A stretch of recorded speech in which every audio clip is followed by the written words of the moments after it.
दोस्तों नमस्कार, जय हिंद, भारत माता की जय। कैसे हैं आप सभी सनातनी? आशा करता हूं आप सभी लोग अच्छे होंगे।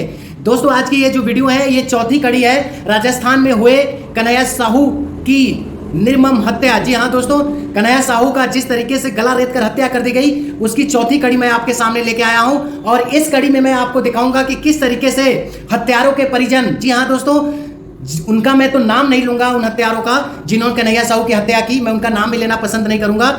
जब उनके परिवार से, उनके भाइयों से पूछा गया कि आप क्या चाहते हैं ऐसे लोगों के लिए, तो उनके भाइयों ने क्या जवाब दिया, उन्होंने किस तरीके से बोला और क्या बातें कही, इस वीडियो में सारी चीजें आप देखेंगे। और यहाँ पे कि ओवैसी जी ने भी क्या बातें कही और उनका क्या मतलब है कहने का, वो भी मैं आपको समझाऊंगा और साथ में इस वीडियो में बहुत कुछ आपको दिखाऊंगा।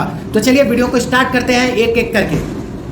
कि आपका भाई गिरफ्तार हुआ है, ऐसी सी बातें कही है, पूरी चीज वीडियो में कैद हुई है। देखो, जो गुनाह करेगा तो पछताएगा। वो तो कुछ भी हो, बोली मैं गुनाह करूंगा तो मैं ही क्या नाम जाऊंगा जेल। जिन्हें गुनाह करा तो वो पछताएगा, वो तो जेल जो बोली फांसी लगो, हम क्या कर सकते हैं। इसलिए आपका क्या कहना है? यही कहना है कि मेरा भाई है, जो गलती करेगा वो सजा पाएगा, ऐसे हम कुछ नहीं कर सकते। 15-20 साल से हमारे पास ना तो आना जाना होता है उससे और न बात करते हैं।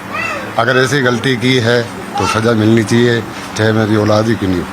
Thank you. उनके मम्मी पापा रियाज के आप उनके भाई हैं, आपका क्या कहना है? हम सब भाई से हम के खिलाफ है, रियाज से।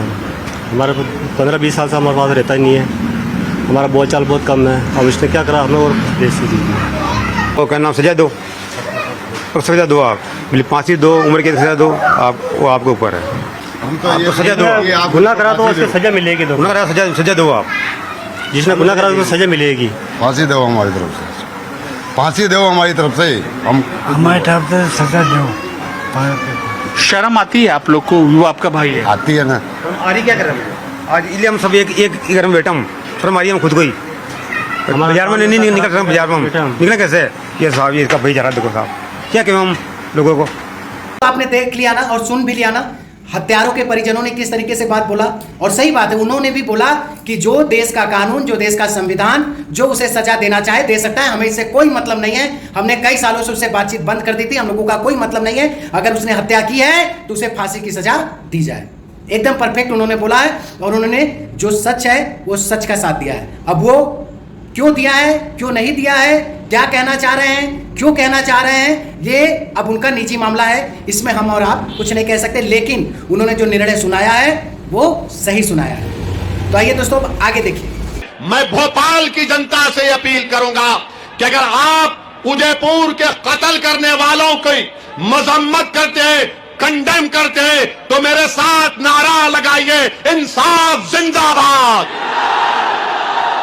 कत्ल मुर्दाबाद, भारत का संविधान जिंदाबाद, भारत का संविधान जिंदाबाद। वो गलत हरकत की, वो कंडेमनेबल है, हम उसकी मजम्मत करते हैं। बल्कि हम राजस्थान की सरकार से मुतालबा करते हैं कि उनके खिलाफ जो भारत का आईपीसी सीआरपीसी है उसके खिलाफ सख्त एक्शन लिया जाए। और मेरे अजीज दोस्तों और बुजुर्गों, याद रखो मेरी इस बात से, अगर हम अल्लाह के रसूल सल्लल्लाहु अलैहि वसल्लम के उम्मती हैं, उनके गुलाम हैं, तो उम्मीद मत तोड़ो नौजवानों, उम्मीद मत छोड़ो, उम्मीद को अपने हाथ से जाने मत दो। याद रखो, उम्मीद मर्द मोमिन है खुदा के राजदानों में। उम्मीद को कभी मत छोड़ो, उम्मीद को जिंदा रखो।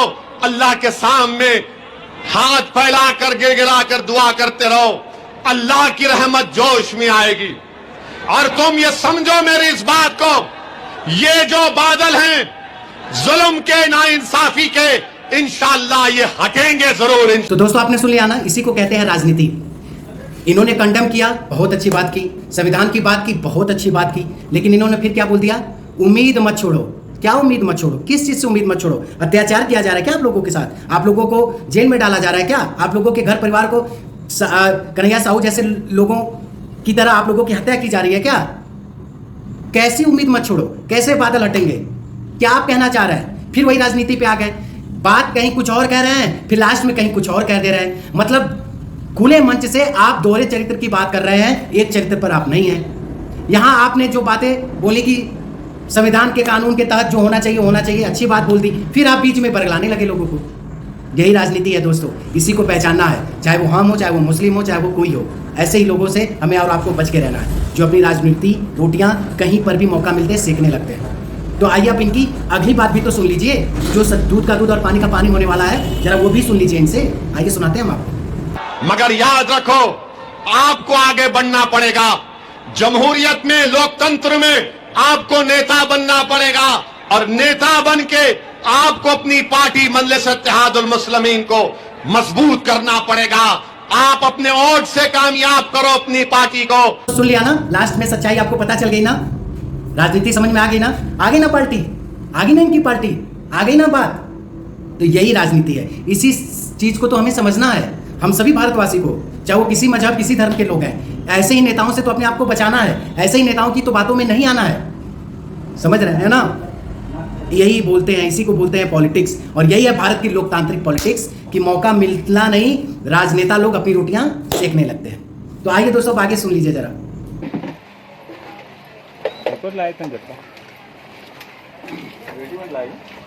ये तो मेरा ही जब्बा है यार। ये देखिए कितना बता ना।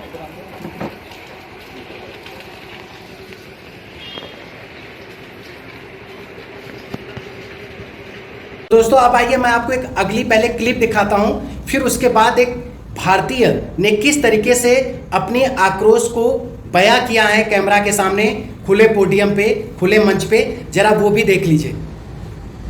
देखिए, ये जो 12-12 पैदा कर रहे हैं, ये एटम बम है। 2 काम करेंगे, 2 लफ्जियात में लड़कियों को, हिंदुओं को फंसाएंगे, 2 कत्ल करेंगे, और 2 नाजायज घूमेंगे, इधर उधर एक ही करेंगे।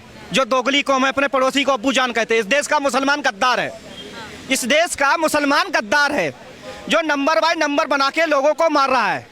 इस देश का दोगला है, जो जिसने तलवार के दम पर मुगलों के अपने सलवार बदल लिए, वो नसीहत करके अब बौखला रहे हैं। इस देश को इस्लामिक बना रहे थे। कोई बात नहीं है, कोई गड़बड़ नहीं है। बात सिर्फ इतनी है, 19 में मोदी जी का दोबारा आना, यूपी में योगी का 22 में दोबारा आना, ये वही बौखलाहट है। इनके नबी के सबसे ज्यादा रिजवी ने बोला और जाकिर नाइक ने बोला, उनके हरामजादे गले काट ले, क्यों नहीं काटेंगे। ये एक कौम गद्दार है, ये भाईचारा करेगी, पीछे से चाकू मारेगी। ये एक बार हिंदू दुश्मन पे भरोसा करना, इस कौम पे भरोसा करने वाला नहीं है। नंबर 1, जिस तरीके से दुकान में जाके मारा, ना तो इनके पे सामान खरीदो। ये बड़ा बड़ा लिखते मुस्लिम ढाबा, जिसमें मुसलमान हमारे पे आए बस, और ये गद्दार कौम मुस्लिम फलों में इंजेक्शन लगाएगी नपुंसकों की, बिरयानी में मेडिसिन घोल के देगी हिंदुओं को। ये चल रहा है बहुत। देखिए, अल्पसंख्यक ये योजनाओं को लेने के लिए हमारे टैक्स का पैसा खाएंगे, और हम ही पे ये यहाँ पे बम फोड़ेंगे, और इनको बचाने के लिए आतंकवादी पार्टियां बैठी हैं। आतंकवादी पार्टियां, कौन पार्टी? कांग्रेस आतंकवादी पार्टी, जिसके बाटला हाउस आतंकवादियों मरने पे रो रही थी, वही सरकार, वही आतंकवादी, वही हरामजादे मर्डर करने वाले। किसको कहोगे? मोदी को धमकी दे रहे हैं। पंजाब को काफिला रोका गया जहां कांग्रेस थी।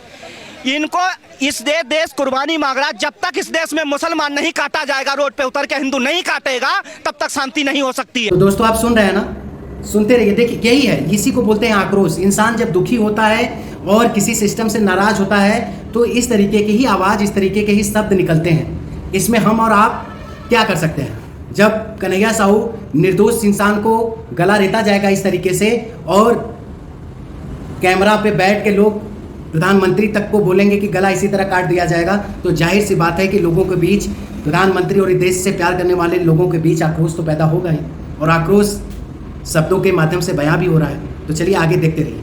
पे बोलने से कुछ होगा ना माइक से। जिस तरीके से आइडियोलॉजी से आते, जहां जो रहो वहां काटना शुरू कर दो। डर नहीं लगता कि कल को होता है कि गर्दन आप ही काट दी जाए? करना तो कल ही है।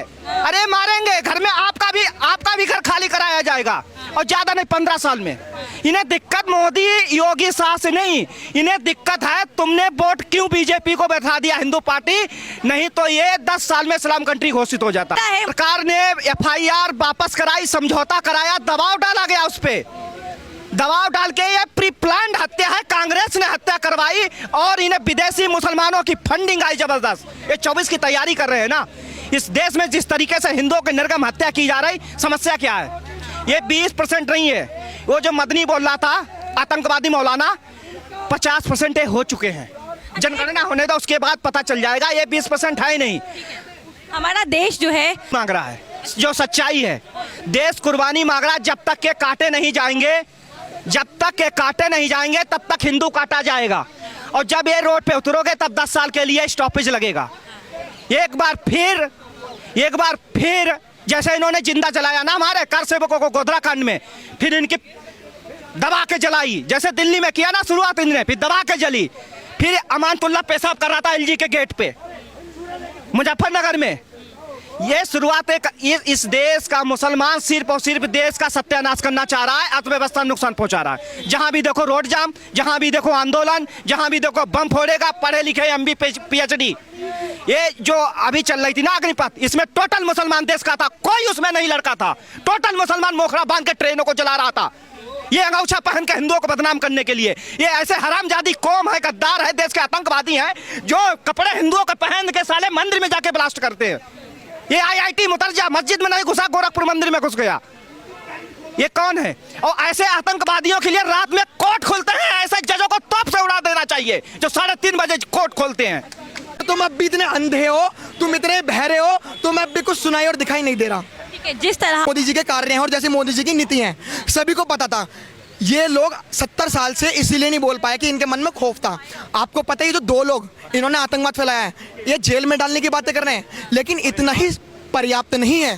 इन 2 बंदों ने एक बंदे का कत्ल नहीं करा, 110 करोड़ लोगों के दिमाग में इतना खौफ फैला दिया कि आज शायद जो मैं बोल रहा हूँ ना, सच्ची में इसके लिए भी मेरे को गट्स चाहिए कि मैं ऐसा बोल रहा हूँ। और ये जैसे ये तो 2 आतंकवादी थे, इनके जैसे कहीं और ना जाएं। तो सबसे बड़ा डर यही है, खौफ फैलाने का। तो बस आप देखते जाइए और समझते जाइए। ये मैं इन सब बातों का समर्थन नहीं करता हूं, लेकिन मैं एक आम जनता के आक्रोश की बात कर रहा हूं, उसके अपनी पीड़ा की बात कर रहा हूं। जब कन्हैया साहू जैसे लोगों को इस तरीके से मारा जाने लगेगा, तो एक आम हिंदू और एक आम भारतीय नागरिक किस तरीके से अपने गुस्से को प्रकट कर रहा है, किस तरीके से वो बातें कह रहा है, केवल मैं उसकी बात दिखा रहा हूं आपको सामने। मैं किसी भी इनकी बात का वो नहीं कर रहा हूं कि एक सच बोल रहे हैं या गलत बोल रहे हैं, लेकिन हाँ, आक्रोशित है। और कहीं ना कहीं बातें इंसान बोलता है तो कहीं ना कहीं बातें पूरी सच भी होती हैं और कुछ गलत भी होती हैं, दोनों चीजें हैं। लेकिन जब इंसान आक्रोशित होता है, किसी के देश में इस तरीके से हत्याएं होने लगेंगी, तो जाहिर सी बात है उस देश का निवासी जो इस देश से प्यार करता है, वो इसी तरह बौखलाएगा और इसी तरह गुस्सा में अपने जवाब को रखेगा।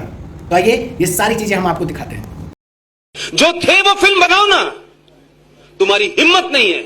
अगर तुम अथीस हो तो मोहम्मद साहब के ऊपर भी एक अच्छा सा सीरियल बनाओ और ये बताओ इस देश के बेवकूफ हिंदू को, जो हिंदू बेचारा ये जानता नहीं कि कुरान शरीफ क्या है, फारसी क्या है, अरबी क्या है, मोहम्मद साहब कौन थे, उनकी बेटी कौन थी, उनके नवासे कौन थे। इस इतिहास का वैसे ही चित्रण करो जैसे इस देश के हिंदुओं ने रामायण और महाभारत का किया है। ये तमाम वो हिंदू सब समझ जाएंगे और देख लेंगे, और उनको भी समझ में आ जाएगा जो बार बार तुम आरोप लगाते हो कि हिंदुस्तान का हिंदू जो है वो कुरान को नहीं जानता, फ्रांस का भी आदमी नहीं जानता, ऑस्ट्रेलिया का भी नहीं जानता। सिर्फ तुम्हारी इस टोपी का एंटीना ही अल्लाह मियां से मिला हुआ है कि तुम ही सब समझाते हो।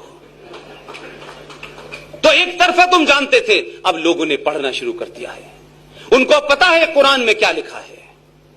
और दोस्तों आपने सुन लिया ना, इसके बाद पुष्पेंद्र जी ने क्या बातें कही हैं और सत्य बोला है। लोगों को आईना दिखाना बहुत जरूरी है। अगर आप एक आईने से और एक चश्मे से दोनों चीज़ें नहीं देख सकते, आप एक हाथ से दोनों दिशाओं में उस तरीके से नहीं देख पाएंगे जिस तरीके से आपको देखना चाहिए। तो इसीलिए आईने के दोनों पहलू को देखना चाहिए और समझना चाहिए, यानी दोनों दिशाओं को देख के समझ के तब निर्णय लेना चाहिए, केवल एक दिशा को देख के नहीं। यानी केवल एक मजहब, केवल एक लोगों की बात सुन के आप किसी डिसीजन पे नहीं जा सकते हैं। ये सीधे सीधे संदेश है उन लोगों के लिए जो केवल अपनी कट्टरता को ही अपना सब कुछ मानते हैं और किसी को कुछ नहीं समझते हैं उसके सामने। तो ऐसे लोगों के लिए ये जवाब बहुत सही है। तो दोस्तों आशा करता हूँ आपको वीडियो पसंद आई होगी, तो इसे लाइक, सब्सक्राइब और शेयर करिएगा। तब तक के लिए नमस्कार, जय हिंद।